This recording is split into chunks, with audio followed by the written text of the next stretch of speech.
Everyone, welcome to the smart education YouTube channel. आज हम discuss करेंगे टाइप्स ऑफ सॉलिड में के सॉलिड के कितने टाइप्स होते हैं। देखें, जो प्रीवियस में हमने लेक्चर दिया था वो एक इंट्रोडक्शन ऑफ द सॉलिड्स था, प्रॉपर्टीज ऑफ द सॉलिड्स था। आज जो हम डिस्कस करेंगे वो डिस्कस करेंगे टाइप्स ऑफ सॉलिड को, के सॉलिड के कितने टाइप्स होते हैं। तो आपने देखा होगा कि कुछ ऐसे सॉलिड्स होते हैं जो काफी ज्यादा हार्ड होते हैं, जिनकी melting points, boiling points, density जो होती है वो काफी ज्यादा होती है। और कुछ ऐसे सॉलिड्स होते हैं जिनकी मेल्टिंग पॉइंट्स, बॉइलिंग पॉइंट्स या डेंसिटी का जो कॉन्सेप्ट होता है वो क्या होता है, बिल्कुल लो होता है। तो एमसीक्यूज भी आपसे इसी में से पूछे जाते हैं कि सॉलिड के टाइप्स में से देखें, सॉलिड के जो हमारे पास टाइप्स होते हैं वो दो टाइप्स होते हैं। एक तो हम नाम देते हैं किसका, क्रिस्टलाइन सॉलिड्स का नाम देते हैं। एक हमारे पास क्रिस्टलाइन सॉलिड फॉर्म में एग्जिस्ट करता है। एक जो सॉलिड होता है जिसको आप नाम देते हैं किसका, एमॉर्फस सॉलिड का नाम देते हैं। ये हमारे पास दो टाइप के क्या होते हैं कि सॉलिड एग्जिस्ट करते हैं। देखिए कौन से, जैसे आपने डायमंड देखा है, डायमंड की मेल्टिंग पॉइंट्स ज्यादा, इसकी जो बॉइलिंग पॉइंट्स ज्यादा। उसके बाद अगर आप एक प्लास्टिक को देखें, एक ग्रेफाइट को, सॉरी इसमें रबर को देखें, जहाँ सेम कार्बन के एक डायमंड भी कार्बन का बना हुआ है, कोल भी कार्बन का बना हुआ है, लैंप भी कार्बन का बना हुआ है, ग्रेफाइट भी कार्बन का बना हुआ है, लेकिन डायमंड और ग्रेफाइट की बॉइलिंग पॉइंट्स, मेल्टिंग पॉइंट्स काफी ज्यादा as compare to the coal के, लैंप के। रीजन क्या होता है? रीजन हमारे पास इस दो टाइप्स का होता है कि एक एमॉर्फस, एक क्रिस्टलाइन सॉलिड्स है। तो सबसे पहले इनको हम एक बेसिक चीजों से डिस्कस करेंगे कि एमॉर्फस सॉलिड्स कौन से और क्रिस्टलाइन सॉलिड्स कौन से। नंबर 1 पॉइंट्स कि एक ऐसे सॉलिड्स, जो सॉलिड्स क्या करते हैं कि ज्योमेट्रिकल शेप के अंदर एग्जिस्ट करते हैं, ज्योमेट्रिकल शेप के अंदर एग्जिस्ट करते हैं, आप उनको नाम देते हैं किसका, क्रिस्टलाइन सॉलिड्स का नाम देते हैं। जैसे हमारे पास डायमंड का एक ज्योमेट्रिकल शेप है, जो ग्रेफाइट का एक ज्योमेट्रिकल शेप है, सोडियम क्लोराइड का एक ज्योमेट्रिकल शेप है। तो जिन सॉलिड्स का ज्योमेट्रिकल शेप होता है वो क्रिस्टलाइन सॉलिड्स करते हैं। जो solids does not exist in geometrical shape, जो सॉलिड्स ज्योमेट्रिकल शेप के अंदर एग्जिस्ट नहीं करते, आप उनको नाम देते हैं किसका, एमॉर्फस सॉलिड्स का नाम देते हैं। नंबर पॉइंट्स 2 कि एक ऐसे सॉलिड्स, जिन सॉलिड्स के अंदर एक हमारे पास क्या होता है कि रेगुलर अरेंजमेंट्स होती है। क्या होती है? रेगुलर अरेंजमेंट्स होती है, किसमें, मॉलिक्यूल टू मॉलिक्यूल के अंदर या क्रिस्टल टू क्रिस्टल्स के अंदर, क्योंकि सॉलिड्स के अंदर क्रिस्टल्स होता है। तो जिनमें एक क्रिस्टल से क्रिस्टल्स में या एटम टू एटम के अंदर एक रेगुलर अरेंजमेंट्स होगी, तो आप उनको नाम देते हैं किसका, क्रिस्टलाइन सॉलिड्स का। जिनमें सॉलिड्स के अंदर इरेगुलर अरेंजमेंट्स होती है, कौन सी, एक हमारे पास इरेगुलर अरेंजमेंट्स होती है, तो आप उन सॉलिड्स को नाम देते हैं किसका, एमॉर्फस सॉलिड्स का नाम देते हैं। कैसी इरेगुलर? देखिए जैसे कि हमारे पास ये सॉलिड्स है, तो एक ये सॉलिड्स, ये दूसरा, ये तीसरा, ये चौथा, ये पांचवा हमारे पास, तो ये ए हमारे पास, बी हमारे पास, उसके बाद ए, उसके बाद हमारे पास बी, उसके बाद ए, इस तरीके से हमारे पास बी मॉलिक्यूल्स होगा। तो जो ये मॉलिक्यूल्स होगा सेम ए मॉलिक्यूल्स, उसके बाद हमारे पास बी, उसके बाद ए मॉलिक्यूल्स, के बाद हमारे पास बी, एक रेगुलर अरेंजमेंट से।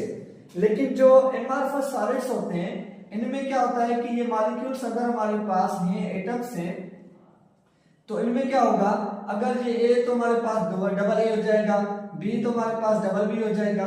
तो इनके अंदर रेगुलर अरेंजमेंट्स नहीं होते, अगर होगी भी तो एक शॉर्ट डिस्टेंस तक होगी। शॉर्ट हमारे पास डिस्टेंस तक क्या होती है कि इनके पास रेगुलर अरेंजमेंट्स होती है, लेकिन इनके पास क्या होता है कि एक हमारे पास लॉन्ग डिस्टेंस तक क्या होती है कि रेगुलर अरेंजमेंट्स होती है, जिसको आप नाम देते हैं किसका, क्रिस्टलाइन सॉलिड्स का नाम देते हैं। दूसरी पॉइंट्स कि सबसे ज्यादा हमारे पास मोर क्या होते हैं कि स्टेबल होते हैं, काफी ज्यादा स्टेबल होते हैं। ये जो होते हैं वो बिल्कुल हमारे पास क्या होते हैं कि लेस स्टेबल सॉलिड्स होते हैं, जिनको आप नाम देते हैं किसका, एमॉर्फस सॉलिड्स का नाम देते हैं। उसके बाद इनके अंदर जो बॉन्ड एनर्जी होती है, जो हमारे पास बॉन्ड स्ट्रेंथ होती है, इनके पास जो स्ट्रेंथ होगी, बॉन्ड एनर्जी होगी, वो काफी ज्यादा हाई होती है।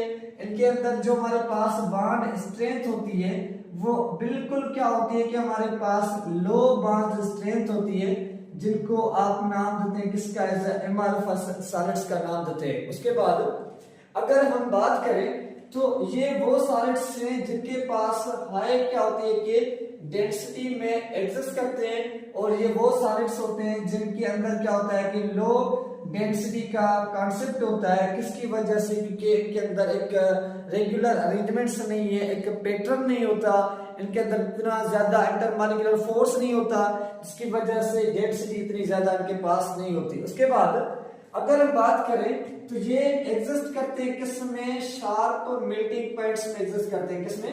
शार्प मेल्टिंग पॉइंट्स में एग्जिस्ट करते हैं।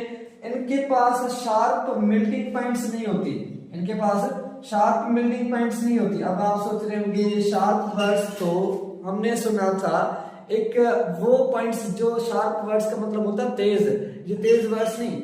यहाँ पे शार्प वर्ड्स का मतलब होता है कि एक फिक्स पॉइंट है, जिस पॉइंट पे वो मेल्ट हो जाए।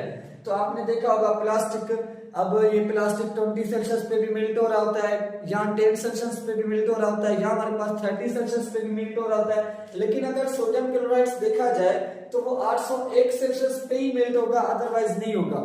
तो इनके पास क्या होता है? फिक्स मेल्टिंग पॉइंट्स होती है, इनके पास फिक्स मेल्टिंग पॉइंट्स का कॉन्सेप्ट नहीं होता है। उसके बाद वर्ड्स यूज होता है isotropic. Iso means same, tropic means properties, कौन सी? Thermal properties. तो ये वो सॉलिड्स होते हैं जो इन आइसोट्रॉपिक प्रॉपर्टीज शो करते हैं। कौन से? इन आइसोट्रॉपिक प्रॉपर्टीज शो करते हैं। और ये वो सॉलिड्स होते हैं जो आइसोट्रॉपिक प्रॉपर्टीज शो करते हैं। अब आप ये सोच रहे होंगे जब एक regular arrangements, fix melting points, fix boiling points, फिर आइसोट्रॉपिक प्रॉपर्टीज सेम क्यों नहीं शो कर रहे? बिकॉज इनके अंदर जो एक हमारे पास डायरेक्शंस होता है वो डिफरेंस हो जाता है। किसकी वजह से? अरेंजमेंट्स की वजह से। आपको मैं एक एग्जांपल के साथ समझाता हूं। देखें, ये सॉलिड है, तो सॉलिड में क्या है कि ये मॉलिक्यूल्स, ये मॉलिक्यूल्स, ये मॉलिक्यूल्स, ये सबके सब मॉलिक्यूल्स हैं। तो अब ए मॉलिक्यूल्स, ये बी मॉलिक्यूल्स, ये ए मॉलिक्यूल्स, और ये बी मॉलिक्यूल्स, ये ए मॉलिक्यूल्स। ये दूसरा मॉलिक्यूल है, ये भी मॉलिक्यूल्स, ये भी मॉलिक्यूल्स, ये भी मॉलिक्यूल, ये भी मॉलिक्यूल्स, सेम ए बी, ए हमारे पास बी, ए मॉलिक्यूल्स। दोबारा मॉलिक्यूल्स है, तो ये मॉलिक्यूल्स हो गए, आपने नाम दिया ए बी, ए हमारे पास और बी, ए हमारे पास है। दूसरा मॉलिक्यूल्स है, तो आप इसको नाम देंगे इसका ए का, बी का, ए का, बी का। देखें, अगर क्या होगा कि जब हम इसमें से यहां से निकालेंगे तो इस तरीके से निकालते हैं, इस तरीके से, तो ये डिफरेंट था। बी और बी दोबारा सेम हो गया। जब दोबारा सेम हो जाते हैं तो इनमें रिपल्शन हो जाती है।